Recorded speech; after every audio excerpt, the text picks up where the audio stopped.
in defense of quiet. How can we make quiet sexy again? I've been pondering on the word quiet recently, a simple, unassuming word, somewhat onomatopoeic and almost apologetic. It's like a full stop. Even when uttering it, it slips gently from the sides of the mouth and silence follows, a sullen one if used as a directive. It's certainly not a sexy word. Indeed, it seems used more as a negative these days.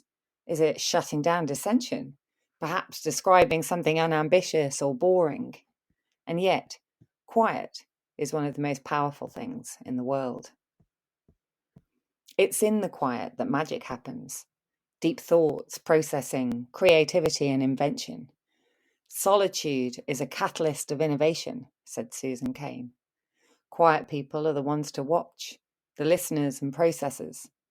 Because quiet is turning down the volume knob on life, said Khaled Hosseini. Less is more. Silence is golden. Ignorance is bliss. There's a reason these idioms are so pervasive. And a friend with whom you can enjoy quiet and silence is typically one of the best. Words can dramatically shift their emphasis and meaning across time and culture. Take awful, a word that used to mean full of all, by which definition awesome must have meant just a bit good. Decimate, which meant reduce by only 1 in 10. Naughty, which once just meant you had naught or nothing. Or egregious, which used to be a good thing, eminent or distinguished. But of course words morph, because language and words are powerful and critical to our understanding of the world. Indeed, their changing meanings can alter our perception of the world. Words are weaponized to disparage and shut down debate. And there's much recent commentary about how the rapidly growing overuse of medicalized therapy language is in itself exacerbating mental health. New words are appearing every year. Some recent Merriam-Webster editions include Padawan, Rewild, Goat, Tabata, and Doom Scroll, although my spell check hasn't caught up. All are fascinating insights into a world of rapid cultural change. God knows what the kids are doing at the moment with words like riz and skibbity, but I do know enough not to use them myself. There are also some wonderful words that exist in other cultures that encapsulate everyday feelings beautifully, but aren't available to us in English. A few now sit in a rotating box in our bathroom thanks to a brilliant gift. Querencia in Spanish describes a place where we feel safe, a home, which doesn't literally have to be where we live, somewhere from where we draw our strength and inspiration.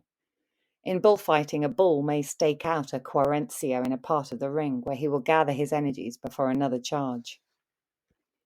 L'esprit d'escalier, the witty or cutting retort that we should have delivered to a frenemy, but that comes to mind only after we've left the gathering and are on our way down the stairs, capturing our maddening inability to know how to answer humiliation in real time. Duende in Spanish, a heightened state of emotion created by a moving piece of art. Dustskiawung, Old English apparently, contemplation of the fact that dust used to be other things, the walls of a city, the chief of the guards, a book, a great tree.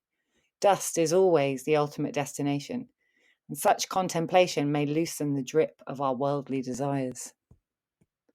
Huzun in Turkish, the gloomy feeling that things are in decline and that the situation, often political in nature, will probably get gradually worse. Despite the darkness, there's a joy in having the word to hand, sparing us from a personal sense of persecution and reminding us that our misfortunes are largely collective in nature. And then there's its antidote, yunin in Japanese, which gives a name to a mood in which one feels that the universe as a whole possesses a mysterious, elusive, but real beauty. Moonlight, snow on distant mountains, birds flying very high in the evening sky, and watching the sun rise over the ocean all feed this sensibility. So, I put it to you all, how can we make quiet sexy again? How can we reclaim it as a positive? As entrepreneurs, we can sell to negatives or we can sell to positives. And I suspect we're all yearning for a little more quiet. Less anger, distraction, and endless information in this increasingly noisy world.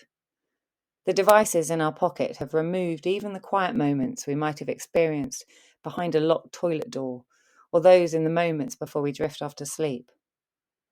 But that contented sigh as the door closes to the last guest at a noisy party, and as the house falls silent, is potentially possible for our brains every time we disconnect.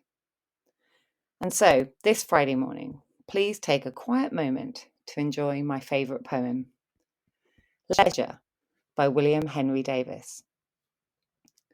What is this life if full of care? We have no time to stand and stare. No time to stand beneath the boughs and stare as long as sheep or cows.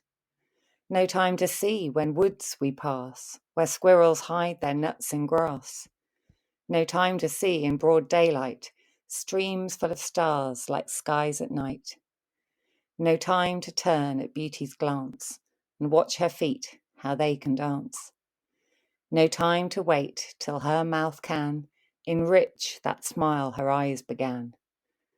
A poor life this, if full of care, we have no time to stand and stare. Thanks for listening to Antidaters. Do subscribe to my work either on Substack or at your podcast platform, and I'd love to share more with you. Thanks so much.